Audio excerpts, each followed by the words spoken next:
ភាគទី10កុំភ្លេចវាស់អ៊ូស្មានរាល់ពេលមុនចូលកន្លែងចង្អៀត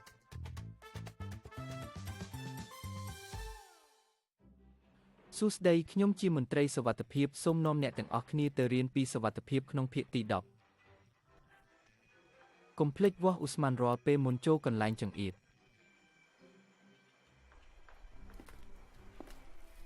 សួស្តីអារ៉ៃកំពុងធ្វើអ្វីហ្នឹងសួស្តីចាស់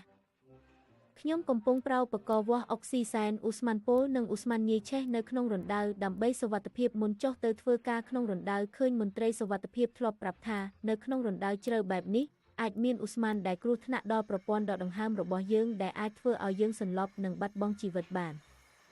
បងថាក្នុងរណ្ដៅមិនមានគ្រោះថ្នាក់ទេអារ៉ៃមើលទៅមិនឃើញមានអ៊ូស្មានពូលអ្វីឡើយតែប្អូនអារ៉ៃកុំខ្លាចអីបើប្អូនសន្លប់ក្នុងរណ្ដៅបងនឹងចុះទៅជួយប្អូនដោយផ្ទាល់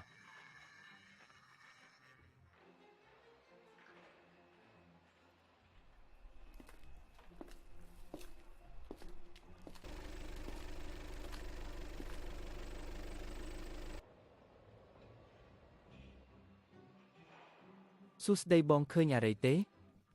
ខ្ញុំប្រាប់ឲ្យគាត់វាស់អ៊ូស្មានមុនចុះទៅធ្វើការក្នុងរណ្ដៅដើម្បីឲ្យប្រាកដថាមានសុវត្ថិភាពមុននឹងចុះទៅក្នុងរណ្ដៅដែលចាត់ទុកជាលំហចង្អៀតហើយមិនមែនត្រឹមតែវាស់មុនចុះទៅក្នុងអណ្ដូងនោះទេគឺត្រូវតែយកឧបករណ៍វាស់អ៊ូស្មាននោះតាមខ្លួនចុះទៅជាមួយផងដែរអាននឹងកត់ត្រាតម្លៃរាល់15នាទីម្ដង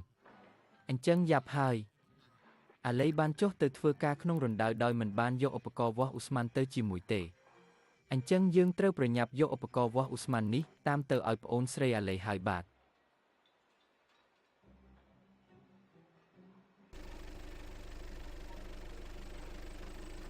យ៉ាប់ហើយបាទប្អូនស្រីអាឡៃបានសន្លប់បាត់ស្មារតីនៅបាតអណ្ដូងដែលជាលំហចង្អៀតសូមប្រញាប់ជូនដំណឹងដល់ក្រុមសង្គ្រោះបន្ទាន់ដើម្បីធ្វើការជួយសង្គ្រោះសូមប្រញាប់នាំខ្លួនឡើងមកដោយសុវត្ថិភាពទាំងអ្នករងគ្រោះនិងអ្នកជួយសង្គ្រោះស្តង់ដារការចូលធ្វើការក្នុងលំហចង្អៀតដោយសុវត្ថិភាពដូចជានៅក្នុងរណ្ដៅជ្រៅ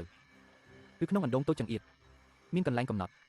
មានផ្លូវចូលផ្លូវចេញតែមួយឬមានហានិភ័យនៃវត្តមានអ៊ូស្មានពូលដែលជាគ្រោះថ្នាក់ដល់សុខភាពត្រូវតែប្រើឧបករណ៍វាស់អ៊ូស្មានវាស់កម្រិតកំហាប់អុកស៊ីសែនដែលមានកម្រិតកំហាប់ស្ថិតក្នុងជួរដែលមានសុវត្ថិភាព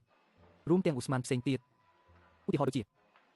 អ៊ូស្មានអ៊ីត្រូសែនស៊ុលហ្វីតឬអ៊ូស្មានពងមាន់ស្អុយអ៊ូស្មានកាបូនម៉ូណូអុកស៊ីត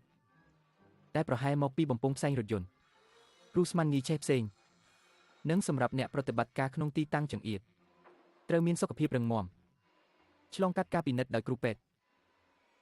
និងឆ្លងកាត់ការបណ្ដុះបណ្ដាលការប្រើឧបករណ៍វាស់អ៊ូស្មានដោយសុវត្ថិភាពផងដែរ